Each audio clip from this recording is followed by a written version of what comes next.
In the course of this tutorial, I'm going to show you exactly how to perform the ab wheel rollout, how to correct the common mistakes, and give you some exercise to help accelerate your progress for both your rollouts as well as your overall abdominal conditioning. So stick around and don't go anywhere. Out of all the equipment that's been sold on late night infomercials, the ab wheel is actually a piece of equipment that works and has stood the test of time. The problem is that many people have access to an ab wheel, but very few know how to use it effectively. A proper ab wheel rollout maintains correct alignment through the hips and torso, whilst placing as much tension as possible on the abdominals throughout the entire exercise. It also utilises full range of motion and minimises unnecessary movements and cheating. To ensure you're getting the most out of this exercise, let's now review the common mistakes when performing this exercise and how to rectify them. Mistake number 1, lordosis or arched lower back. This mistake of going into an arched lower back position is the most common one you'll encounter with the ab wheel rollout. It causes loading through your back rather than your abs, nullifying the effectiveness of the exercise. It also shortens the range of motion because the belly is closer to the floor. This is caused by an anterior tilt of the pelvis, which is brought about by extending out further than your core strength is capable of. To prevent this mistake, make sure you posteriorly rotate your pelvis for greater abdominal activation and extend out to a further range of motion whilst maintaining this pelvic position. You will need to apply gradual progression with your range of motion as you get stronger, and also develop your dish or hollow body hold exercise in order to perform the rollout properly. The dish hold exercise will be covered later in this video, so be sure to stick around until then. Now, it's important to note here too that any increase in lordosis of the lower back will be compensated by the upper back being more kyphotic. This rounded forward position will limit your shoulder range of motion and contribute to the bad habits associated with the lack of range of motion of this exercise. Mistake number 2, inconsistent range of motion.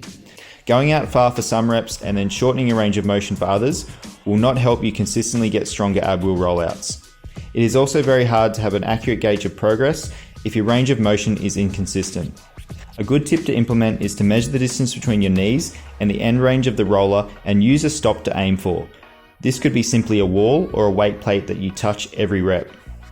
Aim to gradually increase the range of motion by a foot length over time as your form allows, and until you reach a full rollout where your body, arms and thighs come close to kissing the floor on every rep, with your biceps coming beside your ears at the end range of motion. Mistake number 3, flexing the neck towards the floor. This mistake is caused by the head trying to lead the body in the downward direction of the movement. It puts a lot of strain on the neck whilst also giving the illusion that you're doing the full range of motion. To help avoid this mistake, keep your chin tucked in and your head neutral throughout the entire exercise. Mistake number 4, bending the elbows. Bending the elbows limits the length of the arms and therefore the range of motion of the ab wheel rollout. To prevent this, extend your arms fully and lock out your elbows. This mistake might also be a sign that you're not using your core enough and you're overcompensating with your upper body for your lack of core strength. Mistake number 5, bent hips. Bending at the hips shortens the range of motion of the exercise and takes loading away from your abdominals. This is similar to mistake number 1, where the hips are not fully extended and a dish shape with a posterior pelvic tilt is not being utilised. Let's be clear, your abs should be under constant tension throughout the entire exercise, with the hips extended rather than flexed so that a straight line is formed through the body between the shoulders and the knees. Mistake number 6, flexing the hips back. This mistake can be caused by a lack of abdominal and even shoulder strength. It is characterised by using a greater range of motion than your core is strong enough for, and the hip flexors proceed to take over. If you can't maintain the correct body positions for your ab wheel rollouts, both rolling out and rolling back each rep, it means you're trying to progress too quickly. Aim to increase your range of motion gradually whilst maintaining a posterior pelvic tilt as previously described. You can even stand a foam roller between your thighs, and if your butt touches the roller, you're flexing your hips and you're cheating. Now that you're aware of the common mistakes and how to fix them, let's look at how we can progress your ab wheel rollouts and get your core stronger. As alluded to earlier, you should be aiming to gradually increase your range of motion whilst maintaining good form in order to progress your ab rollouts and strengthen your core properly.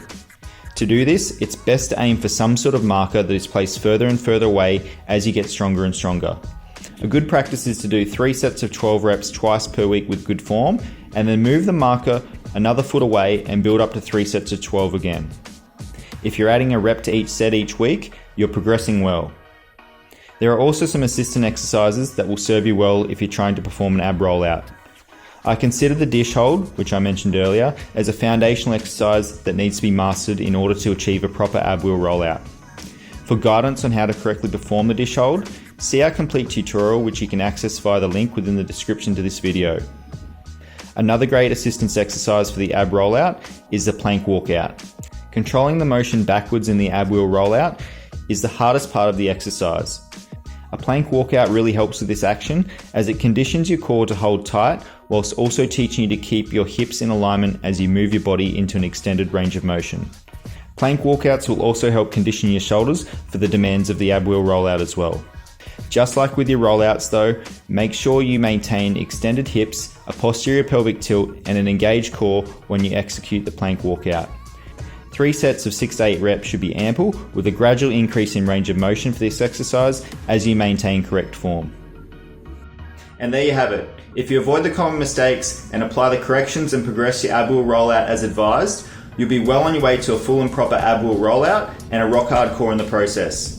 Before you head off and start ripping into this exercise, make sure you read the description of this video and drop a comment if you have any questions or feedback. Also be sure to like this video if you found it helpful, and remember to subscribe to the Performance Revolution channel so you don't miss any of our future workouts and information videos. Thanks and see you next time.